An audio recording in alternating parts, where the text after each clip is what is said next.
너는 왜 이렇게 눈치가 없니? 효도는 며느리가 알아서 해야 하는 거야. 하고 시어머니가 매서운 표정으로 말했습니다. 그러자 손주가 놀란 눈으로 며느리를 쳐다보며 중얼거렸습니다. 엄마, 할머니가 왜 그렇게 화를 내세요? 며느리는 당황한 기색으로 대답했습니다. 괜찮아. 엄마가 알아서 할 테니까 걱정하지 말렴. 최윤정은 낮은 의자에 가만히 앉아 시어머니의 눈치를 살폈습니다. 며칠 전부터 시어머니는 사소한 일에도 날카로운 소리를 내며 그를 몰아붙였습니다. 그날 아침에도 손주가 보는 앞에서 효도는 며느리 목 싹싹이성쌍이슨 식사 이라며 윽박 지르셨습니다. 최윤정은 그 말을 들으면서도 반박하지 않고 조용히 고개만 숙였습니다. 아이가 놀랄까 싶었기 때문이었습니다. 거실 한 구석에서 어린 아들은 낯선 기운을 느끼는 듯 했습니다. 분명 식탁에서는 밥을 먹다가 갑자기 시어머니가 언성을 높였고 엄마가 아무 말 없이 눈을 깔자 아들은 잔뜩 겁을 먹은 얼굴이었습니다. 최윤정은 그런 아이를 보며 마음이 아팠습니다. 그런데도 시어머니는 너는 분명 어미로서도 부족하지만 효도도 제대로 못한다. 고 몰아세웠습니다.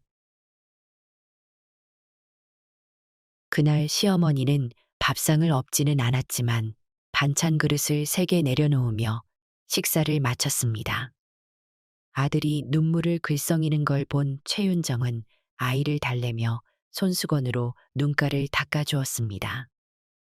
시어머니는 뒤돌아보지도 않은 채 방문을 닫고 들어가셨습니다. 쓸쓸한 정적이 거실을 맴돌았습니다. 최윤정은 한숨을 길게 내쉬고 아직 숟가락을 들지도 못한 아들 앞에 놓인 식판을 살폈습니다.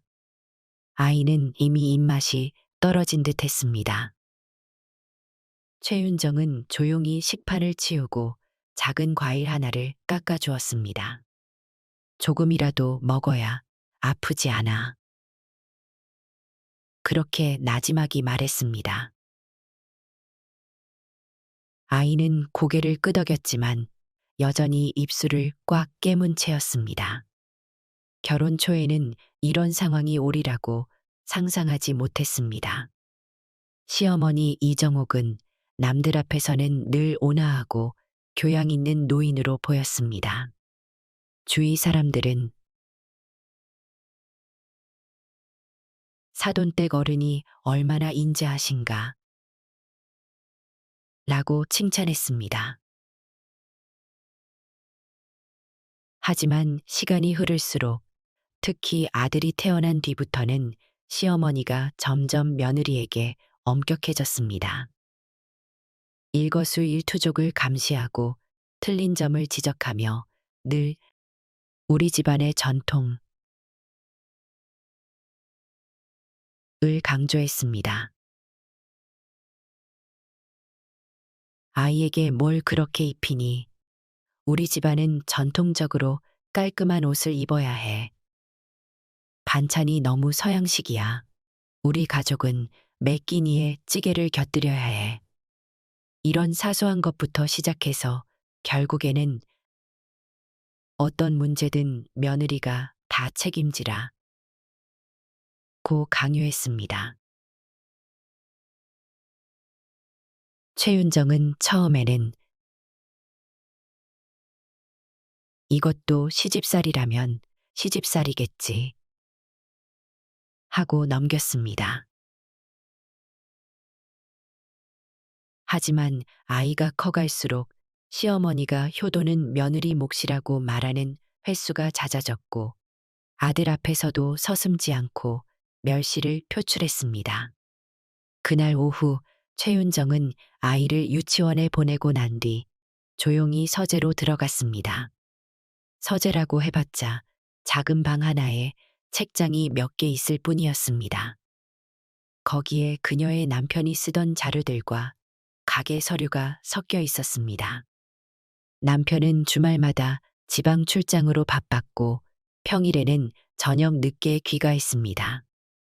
시어머니가 하는 말을 듣더라도 남편은 대수롭지 않게 넘기거나 애써 중재하지 않았습니다. 책장 아래 서랍을 열자 몇 달 전부터 준비해둔 양로원 입소 계약서가 있었습니다. 그것은 최윤정이 혹시나 모를 상황에 대비해 미리 알아본 서류들이었습니다. 당장 시어머니를 모시지 않겠다는 마음은 아니었지만 더 이상 정신적 학대를 당하며 지낼 수 없다는 생각이 커졌습니다. 사실 양로원이라는 표현보다는 요양원 혹은 실버타운에 가까웠습니다. 시설도 괜찮았고 지역에서도 평가가 좋은 편이었습니다. 그 계약서를 준비하는 동안 그녀의 마음은 수없이 흔들렸습니다. 정말 내가 이 집안에서 버텨야 하나? 아니면 별거라도 해야 하나? 여러 가지를 고민했습니다. 그런데 남편은 늘 어머니 기분 좀 맞춰드려. 별일 아닌데. 라고만 말했습니다. 그래서 결국 최윤정은 스스로 방법을 모색해야 했습니다. 서류를 꺼내어 천천히 살펴보았습니다. 준비해둔 사일란에 시어머니의 동의가 필요했지만 당연히 지금 상태로는 불가능했습니다. 혹시나 남편이 조금이라도 그녀 편을 들어줄까 기대했지만 남편은 이러한 사실조차 모른 채 출장을 다니고 있었습니다. 최윤정은 손끝으로 문서를 매만지며 생각했습니다. 이것을 공개하면 집안이 발칵 뒤집히겠지. 그래도 시어머니께서 저렇게 내 존재 자체를 부정하시는데 언제까지 참아야 할까? 그녀는 서류를 다시 봉투에 넣어 조용히 감추었습니다. 하지만 언젠가는 이 문제를 분명하게 짚고 넘어가야 한다고 결심했습니다. 그러지 않으면 아들마저 괴로워질 게 뻔했기 때문이었습니다. 며칠 후 남편 강민석이 출장에서 돌아왔습니다.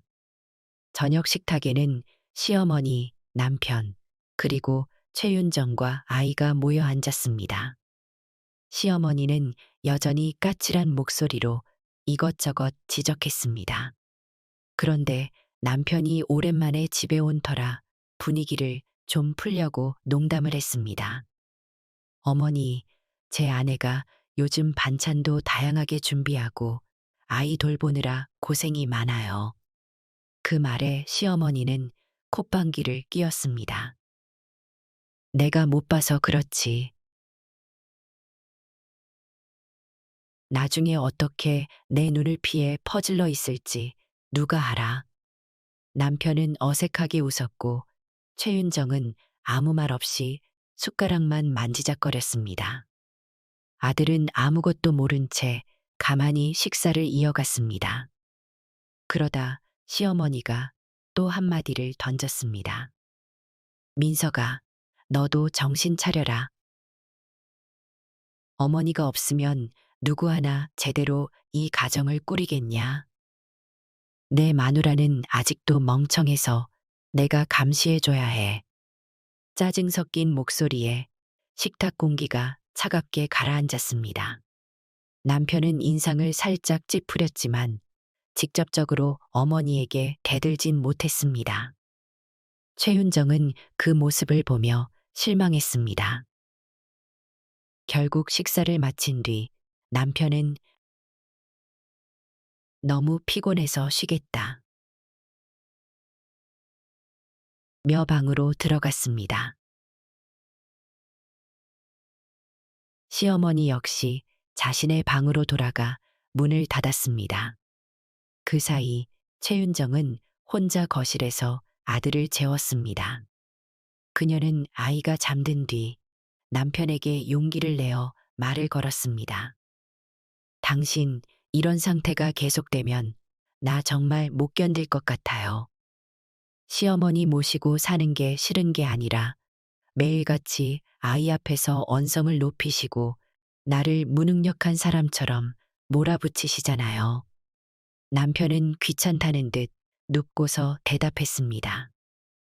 그래도 어머니가 우리를 도와주시는 거잖아. 크게 문제될 것도 없고 그냥 조금 참으면 어머니도 나이가 드셔서 그러시니까. 그 말에 최윤정은 가슴이 답답해졌습니다. 당신은 일주일에 한두 번밖에 안 뵈니까 모르죠. 나하고 아이는 매일 겪고 있어요. 아이가 할머니를 무서워해요. 남편은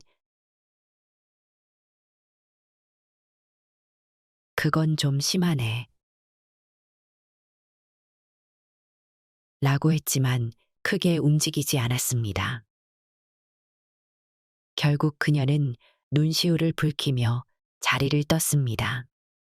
그리고 서재로 가서 그 양로원 계약서를 가슴에 품고 한참 동안 생각했습니다.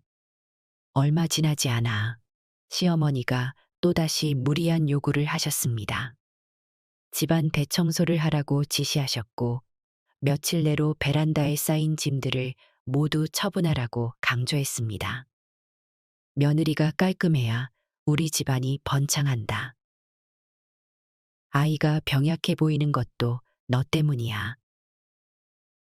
시어머니의 말이 가시처럼 꽂혔습니다. 최윤정은 할 말을 잃었지만 얼른 청소도 하고 아이 방도 정리했습니다. 그날따라 집안일이 너무 많았고 시어머니의 명령은 꼬리에 꼬리를 물고 이어졌습니다. 세탁기도 돌려야지. 김치 냉장고 청소도 해야지. 그릇 정리도 해야지. 그녀는 땀을 뻘뻘 흘리며 종일 분주하게 움직였습니다. 그런데도 시어머니는 처음부터 잘하지 그랬냐? 며 비꼬았습니다. 그날 저녁 최윤정은 급기야 허리가 아파 주저앉고 말았습니다. 아이도 학교에서 돌아와서는 엄마가 힘들어 보이니까 작은 손으로 등을 두드려 주었습니다. 그 모습을 본 시어머니는 오히려 애가 더 철이 들었다. 엄마보다 낫다. 며 비아냥거렸습니다. 최윤정은 그 순간 마음 한구석에 있던 양로원 계약서를 공개해야 할 때가 됐다고 느꼈습니다. 이대로는 안 된다고 확신했습니다. 다음 날 아침 시어머니는 여느 때처럼 거실 소파에 앉아 텔레비전을 보고 계셨습니다. 최윤정은 조용히 다가가 무릎을 꿇고 앉았습니다. 어머니, 드릴 말씀이 있습니다. 시어머니는 힐끗 보며 뭔데? 밥은 했냐? 하고 물었습니다. 최윤정은 식사 준비는 다 해두었다고 답하고 손에 쥔 서류를 내밀었습니다. 이게 뭐냐? 라고 묻는 시어머니의 목소리가 불편하게 낮아졌습니다. 최윤정은 거침없이 말을 이었습니다. 어머니께서 건강이 좋지 않으실 때, 그리고 저와 아이가 더 이상 힘들어지지 않도록 준비한 요양원 계약서입니다. 괜찮은 곳을 알아봤습니다. 순간 시어머니의 얼굴이 굳어졌습니다. 요양원이라니 나를 집에서 쫓아내겠다는 거냐? 최윤정은 담담하게 대답했습니다. 그런 뜻이 아닙니다. 어머니를 잘 모시기 위해, 그리고 우리 가족 모두가 편안하기 위해 다른 방법을 마련했습니다. 아이도 할머니를 무서워하고 저도 매일같이 심적으로 너무 힘듭니다. 시어머니는 서류를 낚아채듯 들여다보셨습니다. 거기에는 시설 사진과 계약 조항 등이 적혀 있었습니다. 내가 감히 날 이런데 집어넣겠다는 거냐? 분노에 찬 목소리가 거실에 울려 퍼졌습니다. 최윤정은 그래도 물러서지 않았습니다.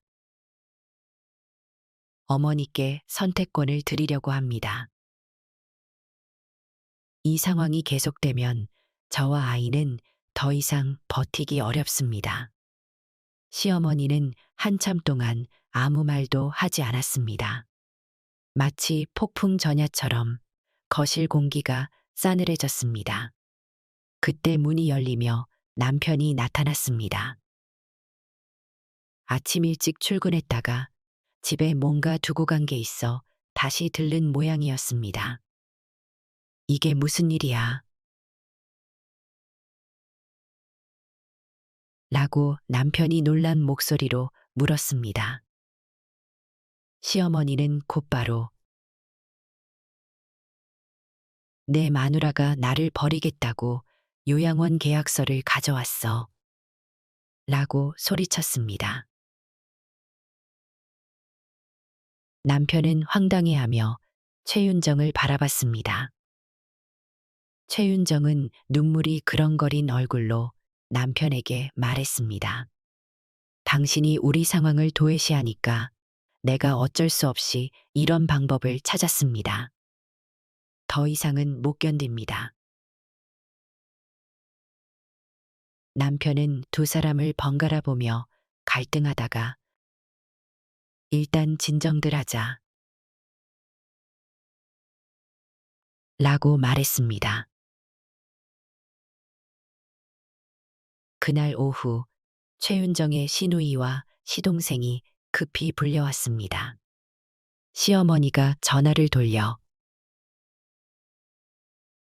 내 동서가 날 내쫓으려 한다. 효도도 안 하는 주제에 요양원으로 보낸다 한다. 고 알린 것이었습니다. 시누이는 비교적 온화한 성격이라 우리 집안에 무슨 일이 있는 거냐? 며 걱정스레 물었고 시동생은 정신 나간 거 아니냐? 라는 말부터 쏟아냈습니다. 거실 한가운데 형제들이 모였고 최윤정은 한쪽 끝에 서 있었습니다. 시어머니는 울분을 토하며 고개를 떨구셨고 시동생은 형수, 이건 말이 안 됩니다. 라고 강경하게 나왔습니다. 시누이는 타이르는 듯한 목소리로 그래도 요양원은 좀 너무하지 않냐. 같이 살면서 도우면 되지. 라고 말했습니다. 그때 최윤정은 숨을 고르며 한마디씩 꺼냈습니다. 제가 왜 이런 결정을 했는지 말씀드리겠습니다. 지금 아이가 매일 할머니에게 겁을 먹고 저는 시어머니의 비난과 학대를 겪고 있습니다. 남편은 출장으로 자주 비워서 저와 아이만 남게 됩니다. 시어머니께서는 제 존재 자체를 몰아붙이시고 아이라도 편하게 크길 바라는 게 죄는 아니지 않습니까? 울먹이는 그의 목소리에 시누이의 표정이 조금 누그러졌습니다. 그러나 시동생은 여전히 거칠게 나왔습니다. 그건 같이 대화를 해봐야지. 어머니가 나이 드셔서 예민해진 걸 내가 이해해야 하는 거 아냐. 너 혼자 결정하고 서류까지 작성했다니 이게 말이 돼. 시어머니는 그 말에 동조하듯 눈물을 닦았습니다. 최윤정은 결코 시어머니를 버리려 한 것이 아니라 이제는 서로 간에 거리를 두고 지내야 더 나은 방법이 될 거라고 생각했다고 말했습니다. 어머니께서 원하는 대로 제가 무엇이든 다 해왔습니다. 그런데도 저를 무시하고 아이 앞에서까지 모욕하십니다. 더 버틸 힘이 없어 이런 식으로라도 대안을 찾았습니다. 신우이는 난처한 듯 고개를 숙였습니다. 시동생은 여전히 말이 안 된다. 고했지만 남편은 이미 충격을 받은 듯 멍한 표정으로 가만히 있었습니다. 결국 시어머니가 울분을 터뜨렸습니다. 그래, 날 요양원에 넣고 너는 편하게 살란 말이지. 이게 다 효도를 며느리가 해야 한다고 내가 말한 탓이냐? 내가 잘못했냐? 결국 그날 가족들은 격론을 벌이다가 일단 해산했습니다. 시누이와 시동생은 이 문제 좀 더 이야기하자. 고했고 시어머니는 방에 틀어박혀 나오지 않으셨습니다. 남편은 최윤정에게 왜 나한테 미리 말하지 않고 이런 일을 독단적으로 벌였냐 며 화를 냈습니다. 그녀는 서러운 마음에 내가 여러 번 말했는데도 당신이 무시했잖아요. 라고 대받았습니다. 집안 공기는 그야말로 살얼음판 같았습니다. 아이는 방 한구석에서 무슨 일이 벌어지는지 몰라 불안해 보였습니다. 최윤정은 미안해. 엄마가 혼자 결정해서 너에게도 힘든 상황을 만들었구나. 하고 아이를 달랬습니다. 아이는 다정한 눈빛으로 엄마를 바라봤습니다. 며칠 뒤 시누이가 다시 집으로 찾아왔습니다. 시누이는 장녀로서 가족 문제를 중재하려 노력했습니다. 그녀는 상대적으로 이성적이고 최윤정에 대해 증오심을 품고 있지 않았습니다. 우리 어머니가 말씀이 좀 과격하신 건 맞아. 그런데 윤정 씨가 갑자기 요양원 얘기를 꺼내니까 다들 놀랐던 것 같아. 나도 솔직히 당황했어. 시누이가 말했습니다. 최윤정은 고개를 끄덕이며 답했습니다. 이렇게까지 하긴 싫었지만 더 이상 방법이 없었습니다. 저는 누가 날 도와줄까 기대했는데 결국 아무도 적극적으로 나서지 않았습니다. 시누이는 한숨을 쉬었습니다. 민석 오빠는 원래 가족 분쟁에는 소극적인 성격이잖아. 그래도 내가 좀 나서 볼게. 어떻게 하면 좋을지 같이 생각해 보자. 그들은 두세 시간가량 머리를 맞대고 대화했습니다. 시누이는 일단 어머니가 왜 저렇게 윤정 씨를 괴롭히는지 이해해야 한다. 고했고 최윤정은 적어도 아이한테는 상처 주지 않으셨으면 좋겠다. 고 호소했습니다. 시누이는 어머니 마음에도 분명 이유가 있을 거야. 하지만 그것이 정당화될 수는 없지. 라고 말했습니다. 그날 신우이는 어머니를 따로 만나 이야기를 나눠보겠다고 했고, 최윤정에게도 조금만 기다려 달라. 마음 풀어드릴 기회를 달라. 고 요청했습니다. 최윤정은 반신반의했지만 그래도 신우이가 노력해주는 모습에 약간 안도했습니다. 한편 시동생은 계속 불만이 컸습니다. 그는 간서꺼서승 있어서 형수가 어머니를 서류 한 장으로 내쫓는다. 고 주변에 말하고 다녔습니다. 그러면서 다른 친척들에게도 연락해. 우리 집안이 큰일 났다. 효도도 못하는 며느리가 있다. 고 떠벌렸습니다. 이 소문이 퍼지자 몇몇 친척들은 최윤정을 뒤에서 수군댔습니다. 요즘 며느리들은 다 저런가.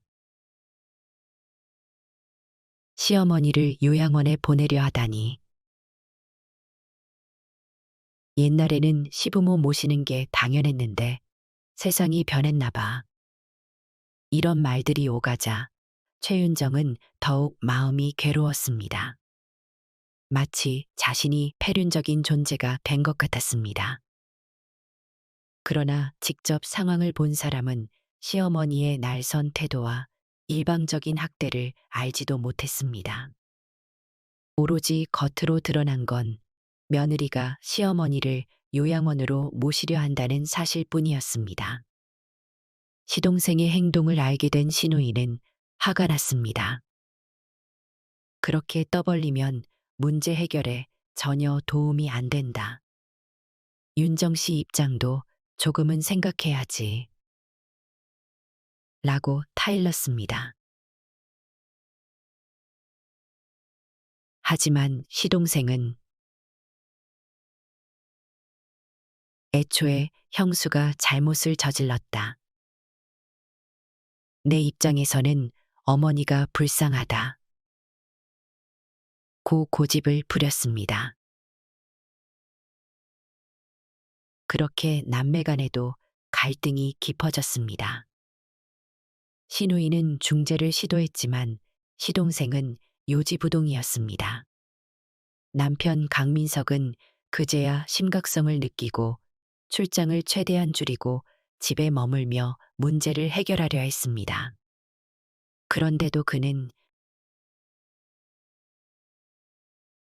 그래도 어머니가 나가시는 건 너무하지 않아. 라는 편향된 입장을 고수했습니다. 어느 주말 저녁, 온 가족이 다시 모였습니다. 시어머니도 어느 정도 진정된 듯 했지만 여전히 뾰족한 말투였습니다. 신우이와 시동생, 그리고 남편과 최윤정이 모여 대화를 시도했습니다. 시어머니가 먼저 말을 꺼냈습니다. 그래, 다들 듣고 있겠지만 이 며느리가 나를 내보내려고 했다. 그 이유가 뭔지 들어보자고. 최윤정은 무거운 마음으로 입을 열었습니다. 어머니께서 매일같이 저를 무시하시고 아이 앞에서 저를 서운하게 만드셨습니다. 저는 그래도 가족이니까 참고 지내려 했습니다. 그런데 아이가 할머니를 점점 무서워하고 저 또한 정신적으로 한계가 왔습니다. 그녀의 목소리는 점잖았지만 떨림이 느껴졌습니다. 그러자 시어머니는 내가 너를 무시했단 말이냐.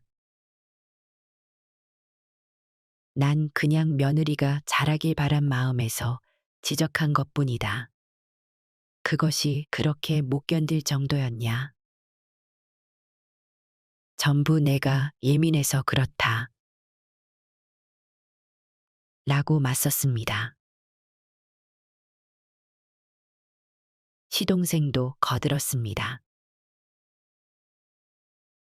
형수도 너무 예민한 거 아닙니까? 어머니가 예전부터 좀 깐깐하시긴 했지만 그게 다 가족 생각해서 그런 거잖아요. 최윤정은 한숨을 삼키며 대답했습니다. 모두가 저를 과민 반응하는 사람처럼 몰아가시니 더 답답합니다. 가족 생각해서 하신다는 말씀이 매일 비난과 막말로 이어졌습니다. 때로는 아이 앞에서도 너희 엄마는 무능하다는 말까지 하셨습니다. 그제야 신우이가 어머니, 정말 그런 말씀을 하셨어요. 라고 물었습니다. 시어머니는 내가 뭐 좀 단호하게 말하긴 했지만 그 정도는 아니었다. 고 얼버무렸습니다.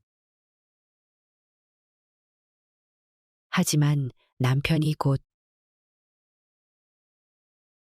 저도 들은 적이 있습니다. 어머니가 화가 나시면 아내를 심하게 몰아세우셨습니다. 그게 아이에게도 상처가 되는 건 맞습니다. 라고 조용히 덧붙였습니다. 시동생은 조금 당황한 표정을 지었습니다. 그제야 상황이 단순한 과민 반응이 아니라는 걸 인지하는 듯 했습니다. 그러나 여전히 그래도 그렇지, 요양원이라니 라는 말은 거두지 않았습니다. 오랜 실랑이 끝에 시누이가 제안을 내놓았습니다. 어머니, 잠깐이라도 시설을 체험해 보시면 어떨까요? 요양원이나 실버타운도 괜찮은 환경이 많은 걸로 알아요. 어머니가 직접 가서 마음에 안 들면 안 가는 거고, 마음에 들면 편히 계실 수도 있잖아요. 이 말에 시어머니는 눈살을 찌푸렸습니다. 내가 왜 그런 데를 가야 하니? 난 건강하다. 최윤정은 한 발 양보하며 말했습니다. 정말 아무것도 하기 싫으시면 제가 더 노력해서 어머니를 모시겠습니다. 다만 아이 앞에서만큼은 막말을 삼가주시고 저도 가족으로 인정해 주시면 좋겠습니다. 그때 시어머니는 되려 내가 내게 용서를 구해야지. 이 사단을 만든 게 누구냐? 라고 소리쳤습니다. 남편도 이번에는 가만히 있지 않았습니다. 어머니, 제 아내가 잘못한 부분이 있긴 해도 어머니 말씀도 좀 심하셨어요. 아이 문제도 있고 윤정이가 정말 힘들어 했습니다. 제가 출장만 다니느라 잘 챙기지 못한 책임도 있습니다. 남편은 용기를 내서 어머니를 설득하려 했습니다. 결국 시어머니는 그렇다면 일단 계약서니 뭐니 다 없던 일로 하고 내가 반성문이라도 써라. 그래야 이 일을 없던 걸로 해주겠다. 고 주장했습니다. 최윤정은 할 말을 잃었습니다. 시어머니가 변할 기미는 전혀 보이지 않았습니다. 그녀는 시누이와 시동생의 눈치를 보며 그 제안을 받아들이기 어려운 표정이었습니다. 그날 가족 회의는 결국 결론 없이 끝났습니다. 시어머니는 여전히 며느리가 반성문을 써야 한다. 고했고 최윤정은 더 이상 굴욕을 견딜 수 없다. 고 맞섰습니다. 신우이는 모든 상황을 보며 착잡해했고 시동생은 형수도 고집이 세다. 고 말하며 어머니 편을 들었습니다. 남편은 어쩔 줄 몰라 하다가 조금 더 시간을 갖자 고했습니다. 이후 며칠 동안 집안에는 냉기가 돌았습니다. 시어머니는 매일 틀어박혀 지내셨고 최윤정은 아이만 챙기며 외출이 잦아졌습니다. 시동생은 자기 집에서 지내면서도 어머니에게 자주 전화를 걸어 상황이 좀 풀리셨느냐 고 물었습니다. 신우이는 중재를 위해 어머니에게 음식을 해드리며 달래보려고 했지만 역부족이었습니다. 그 사이 최윤정의 마음은 더욱 단단해졌습니다. 계약서를 찍고 물러서면 다시 원점으로 돌아갈 뿐이야. 그래봐야 시어머니가 달라지실 리도 없고 남편도 별 수 없을 거야.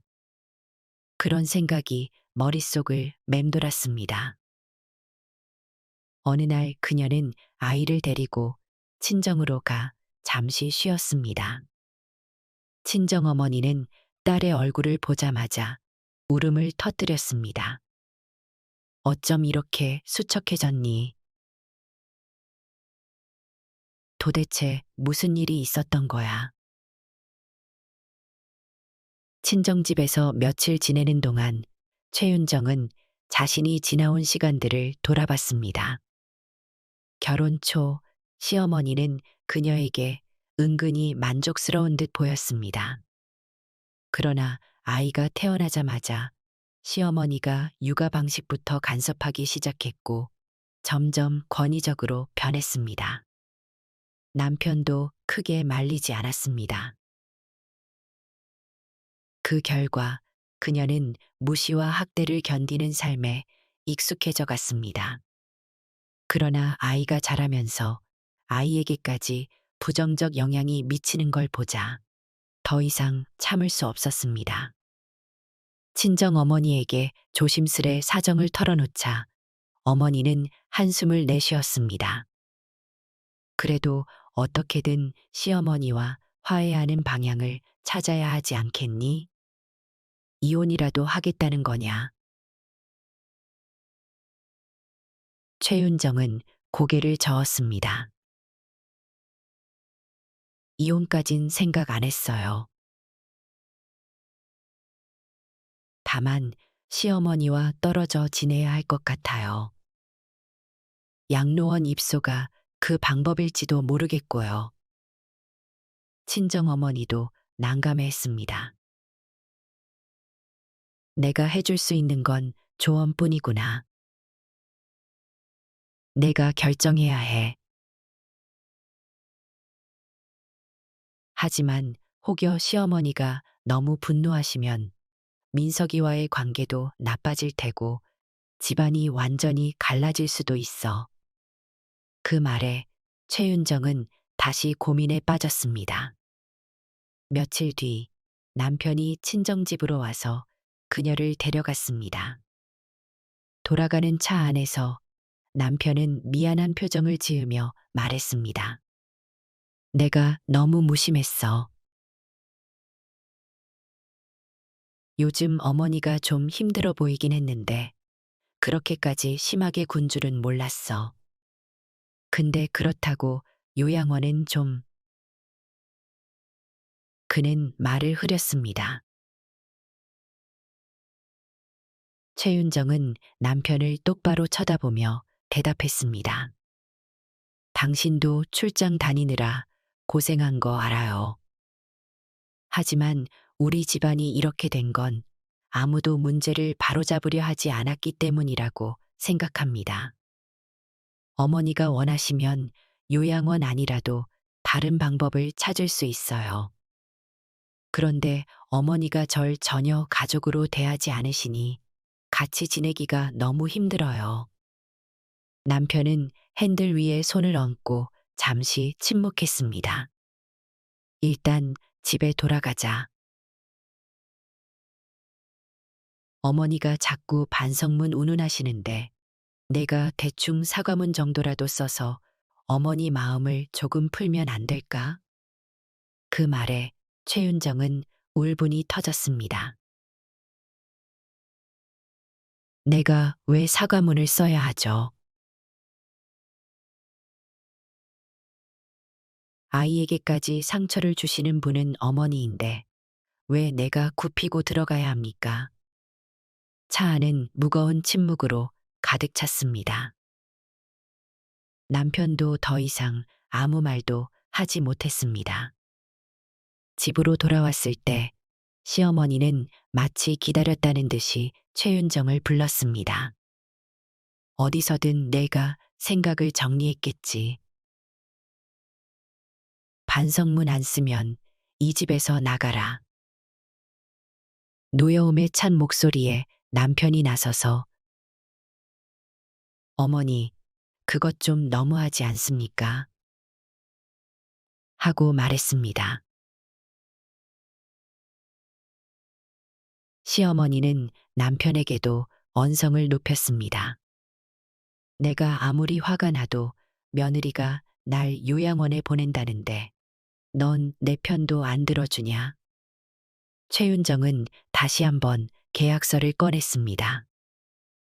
이건 이미 제가 선택할 수 있는 마지막 수단이었습니다. 어머니가 제 존재를 전혀 인정하지 않으시니 그때 시어머니가 휙 하고 계약서를 집어던졌습니다. 종이 몇 장이 공중에서 흩어졌습니다. 그녀는 분노에 몸을 떨며 이 며느리 당장 내보내 라고 소리쳤습니다. 아이도 그 장면을 봤습니다. 놀라서 울먹이며 엄마에게 달려왔습니다. 최윤정은 아이를 꼭 안았습니다. 미안해. 엄마가 잘 해결해 볼게. 시어머니는 아이에게도 너도 조금 크면 네 엄마처럼 될까봐 걱정이다. 라며 쏘아붙였습니다. 아이의 눈에는 겁이 가득해 보였습니다. 결국 최윤정은 짐을 챙겨 아이와 함께 다시 친정으로 향했습니다. 남편은 잠깐만 기다려달라. 내가 어떻게든 상황을 정리해 보겠다. 고했지만 그녀는 이미 마음이 상한 상태였습니다. 시어머니와 한 집에서 지내는 것이 불가능하다고 느꼈습니다. 친정에서 지내는 사이 시누이가 연락을 해왔습니다. 우리 어머니 상태가 좀 이상해.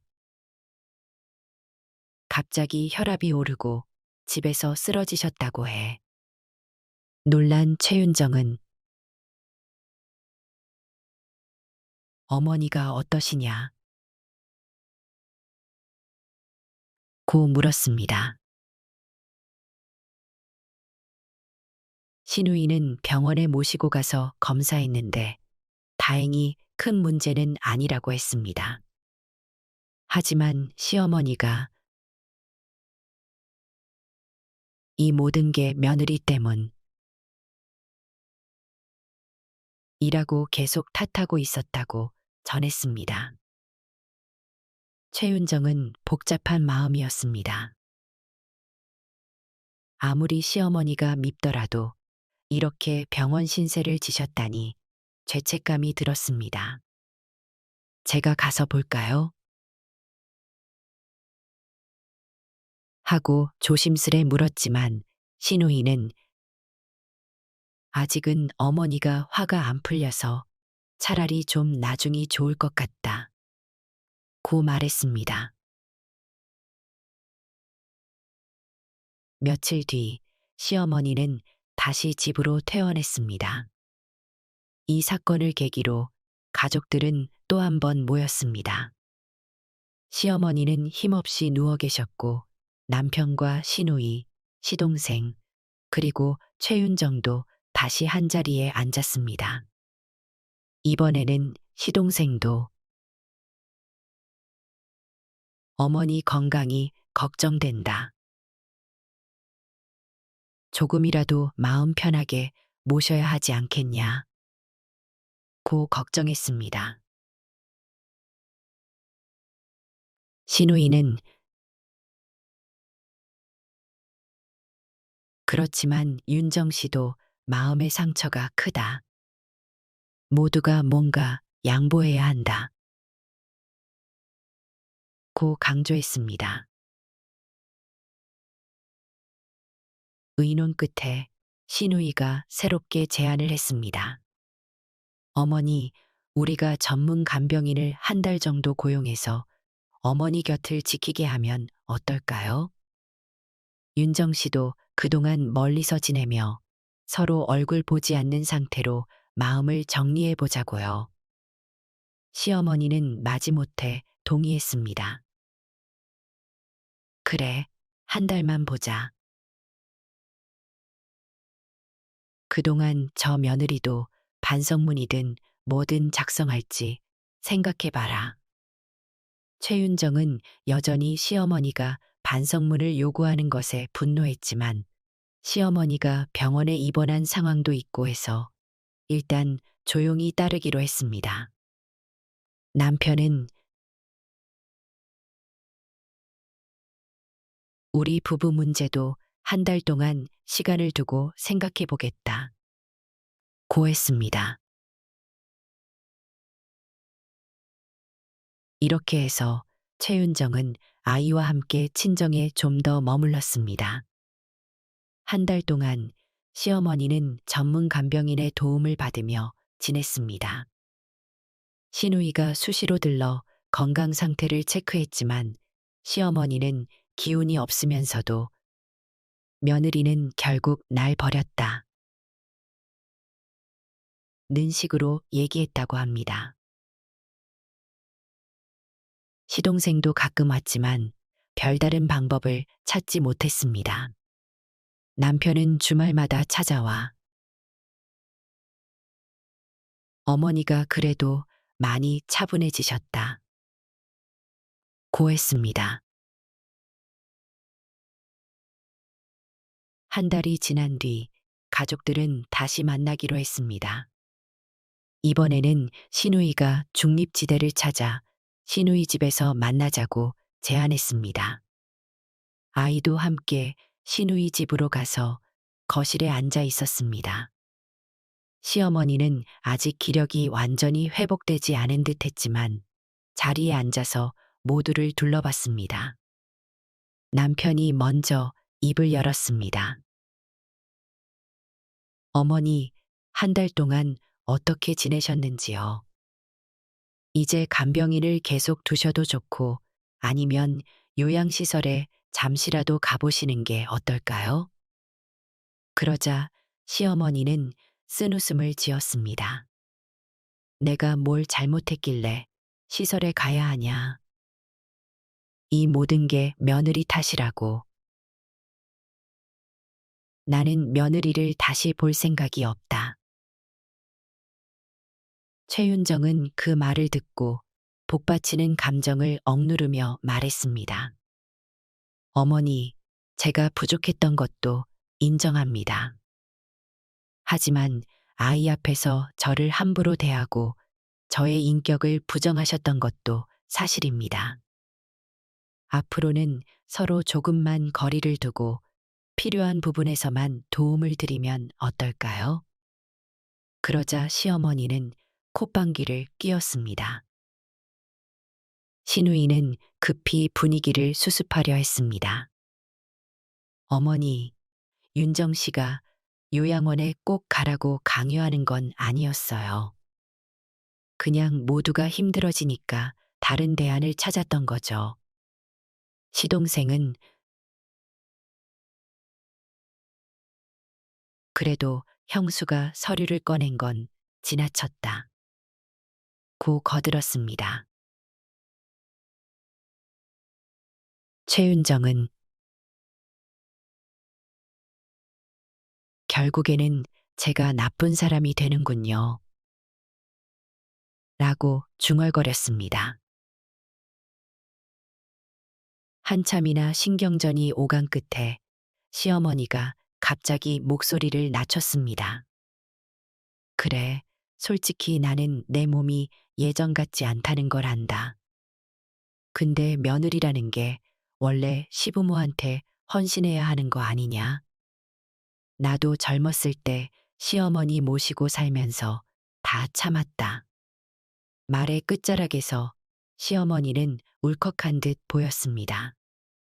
시어머니의 말에 최윤정은 적잖이 놀랐습니다. 의외로 시어머니 역시 자신이 겪은 고생을 빗대어 며느리인 최윤정에게 그것을 강요하고 있었던 것입니다. 시어머니는 차분히 말했습니다. 내가 혹독한 시집살이를 했어도 누구한테 하소연 못하고 살았다. 내가 그 시집살이를 반복하는 게 당연하다고 생각했을 수도 있다. 최윤정은 그제야 조금 이해가 되었습니다.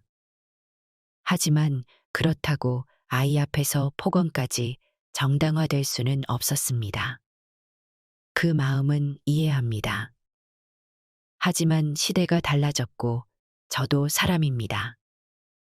도저히 감당할 수 없을 정도로 매일 정신적 학대를 받으면 결국 파탄이 날 수밖에 없습니다. 신우이가 끄덕이며 지금은 옛날과 다르잖아요. 어머니, 우리도 시대 흐름을 인정해야 해요.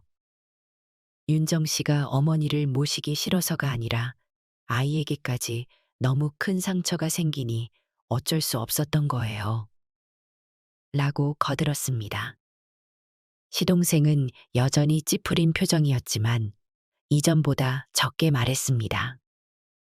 결국 시어머니는 길게 한숨을 내쉬고 좋다. 그러면 내가 말하는 요양원이라는 데를 한번 보자. 근데 내가 싫다고 하면 안 가는 거다. 그리고 반성문이든 뭐든 간에 내가 분명히 당한 상처도 크니 내가 좀 정중히 사과해라. 라고 했습니다. 최윤정은 복잡했지만 그래도 상황이 조금씩 타협점을 찾아가는 듯 보였습니다. 그로부터 며칠 후 최윤정과 남편 그리고 시어머니는 함께 미리 예약해둔 요양원 시설을 견학했습니다. 시설은 깨끗했고 프로그램도 다양했습니다. 전문 간호사들이 24시간 상주했고 입주 어르신들의 표정도 밝았습니다. 시어머니는 처음에는 무뚝뚝한 태도로 둘러보셨지만 점차 시설 곳곳에 흥미를 느끼는 듯 했습니다. 여기는 식사가 정해진 시간에 나오는 거냐? 방은 혼자 쓰는 거냐? 무슨 활동을 할 수 있나? 이런 질문들을 하셨습니다. 요양원 측 담당자는 입소 어르신께서 원하시면 다양한 프로그램에 참여하실 수 있고 건강관리도 체계적으로 받으실 수 있습니다. 물론 가족분들이 자주 방문해 주셔야 마음의 안정을 찾습니다. 라고 설명했습니다. 시어머니는 고개를 끄덕이며 그럼 외출도 할 수 있냐? 고 물었습니다. 담당자는 물론입니다. 필요하면 외출도 하실 수 있고 가끔 가족 모임에도 참여하실 수 있습니다. 라고 대답했습니다. 견학을 마친 뒤 시어머니는 복잡한 표정을 지으셨습니다. 이런 곳이 생각보다는 괜찮네. 그래도 내가 여기 들어가면 주변에서 며느리가 시어머니를 내쫓았다고 수군거리지 않을까?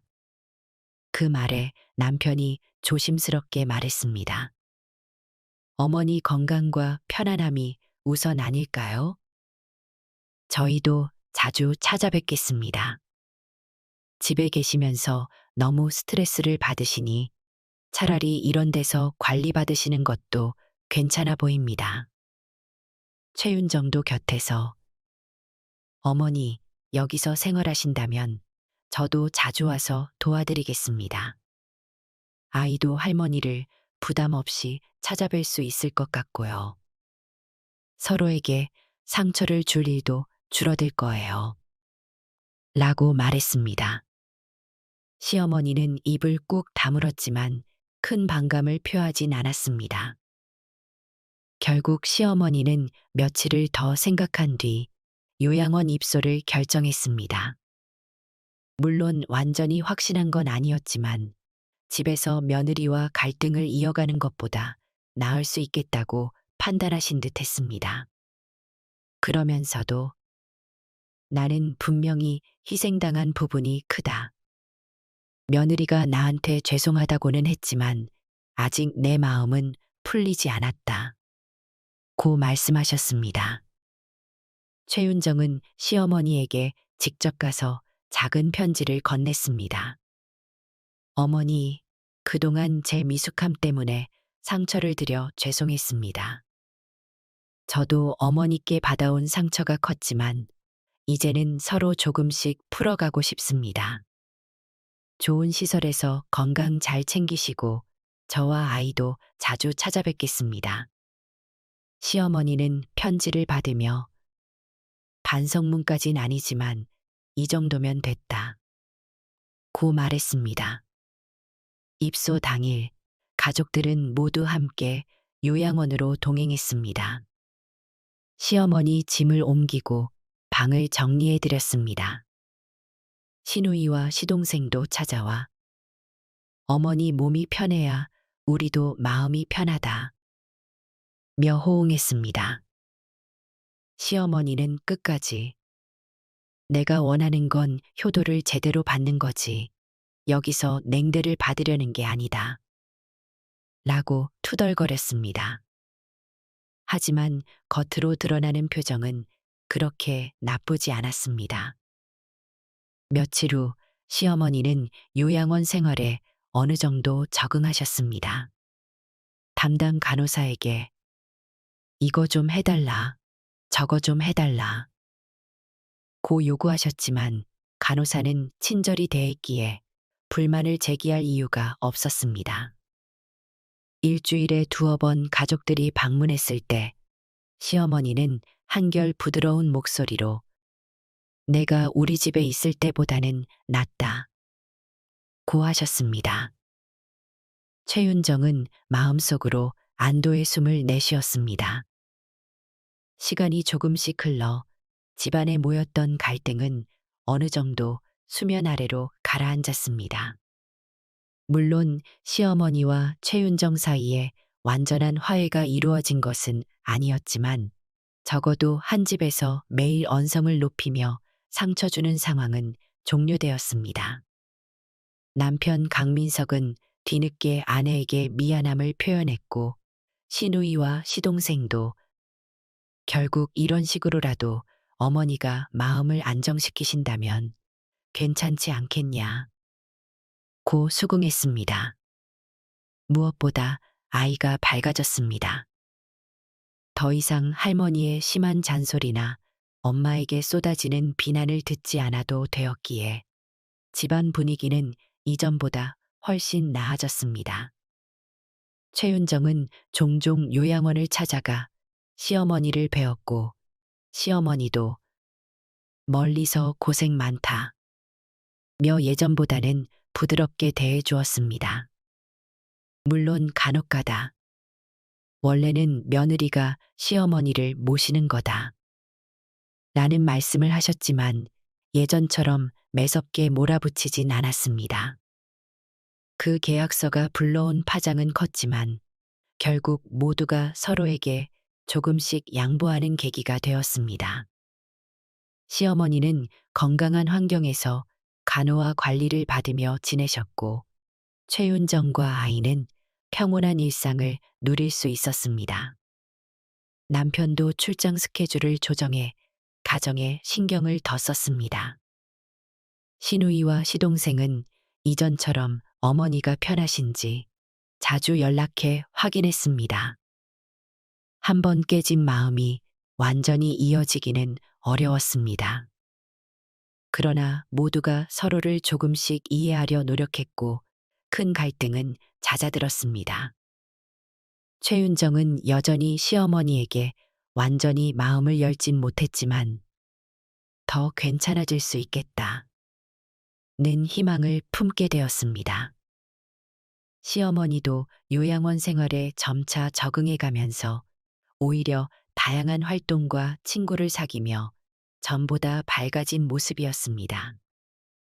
그리고 어느 날 시어머니는 최윤정에게 전화를 걸어 아이와 함께 놀러 오겠냐? 같이 요양원 근처 공원을 산책해 보자. 고 말했습니다. 그녀는 이 작은 변화를 관계 개선의 시발점이라 여기며 아이 손을 잡고 요양원으로 향했습니다. 비록 완벽한 해피엔딩은 아니어도 서로가 조금씩 마음의 벽을 허무는 일은 분명 가치가 있다고 느꼈습니다. 그날 공원 벤치에 앉아 이야기를 나누면서 시어머니가 조용히 말했습니다. 예전엔 내가 너무했을 수도 있겠다는 생각이 든다. 근데 나도 참 힘들었단다. 최윤정은 고개를 끄덕이며 대답했습니다. 이제는 어머니가 힘드신 부분도 이해하려고 노력해 보겠습니다. 저도 그동안 잘 못해서 죄송했습니다. 햇살이 따스하게 내리쬐던 그 오후, 두 사람은 잠시나마 평온한 미소를 나누었습니다. 그것이 긴 갈등의 완전한 종결은 아니었지만 서로에게 다가가는 첫걸음이었습니다. 그리고 그 순간만큼은 효도는 며느리의 몫이라던 삐딱한 말 대신 가족은 서로 아끼고 배려하며 함께 살아가는 것이라는 진심이 조금씩 스며드는 듯 했습니다.